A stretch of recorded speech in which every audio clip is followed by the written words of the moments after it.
Driving in my car, I always keep my music on as loud as possible. My thoughts are not a sacred space. My thoughts are unstable, electrical inputs, so I only let myself accelerate to feel and think in the circuitry of inputs and outputs that exist between me, my car, and the roads. And this dissociation is the only way to mentally prepare myself for a car ride. I've been in 2 car crashes. Didn't matter whose fault it was. In those moments, we can only blame one thing, a common link between all humans in the urban sprawl we exist in. The cybernetic ways the roads connect us, move us in its speed, to the thirst for acceleration. And so I stop at a light and wait.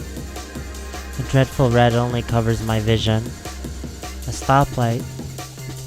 This stoplight's my favorite stoplight, as it's the last one before the highway. So I wait and wait and wait, just so I can quench that thirst for acceleration. And looking down the road, I see a man. His head is nodding up and down.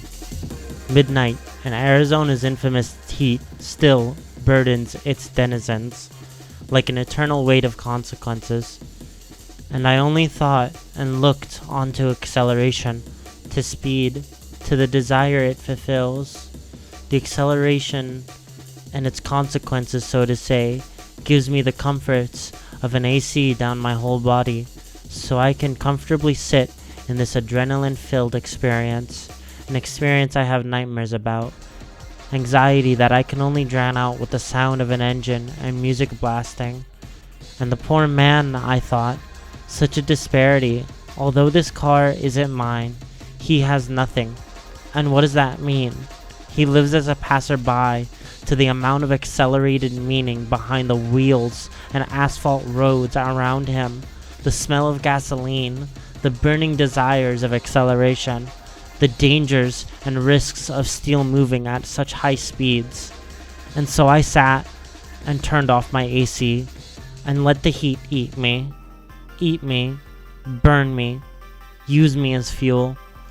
The light turns green and my vision blurs the man away as he is falling asleep or dying.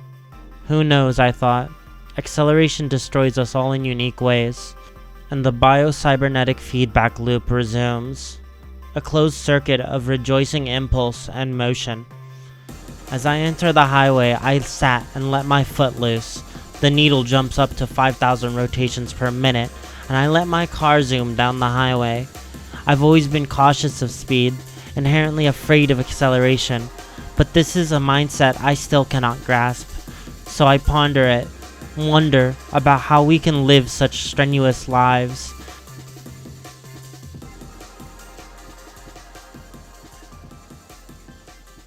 How the man by the side of the road can even live the rest of his life by such accelerating dreams. I can see how he wants to be caught up in the speed of it all, the accelerants of society, but is caught behind, left behind, as we speed away. And only God knows how many we've left behind. The system doesn't. That is the engine of modern life.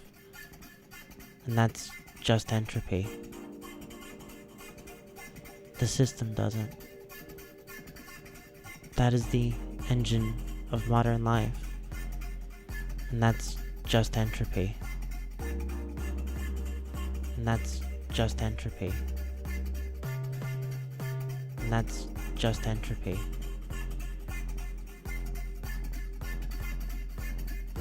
We're caught up with the thirst for acceleration.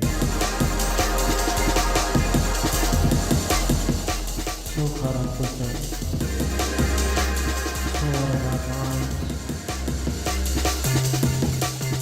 Exhausted. Sometimes you only feel to wake you up. The smell of gasoline. The thirst for acceleration.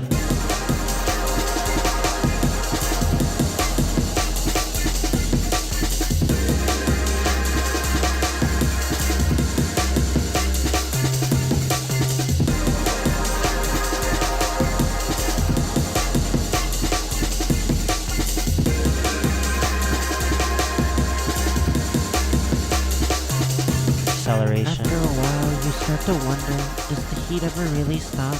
As much as you can run and hide and drive and accelerate, no amount of gasoline will make it stop. I wonder if we will live in this constant feedback loop forever, of information, sensory overload, visual overstimulation, of speed, incredible speeds. After being conditioned to go 0 to 60 every day, to run and sprint, not hide, but forge a path, it takes some strength to unlearn that thirst for acceleration. When I was a kid, I used to always think of things in mechanics and technology. I'd look through my own eyeballs and wonder, how many frames per second does the human eyeball see? What's the resolution and pixels that we're looking through? It was a crazy question, yet it's the consequences of acceleration. It affects me and you. You'll sit there and wonder how much closer we are to this childlike digital insanity. When will we start asking how many rotations per minute can the body handle? How many loops can we complete until we vanish into the speed? Maybe the asphalt remembers, maybe the air counts our motion, maybe we need to just go back to the body. We can't just burn and melt and crash until we finally get rid of this curse of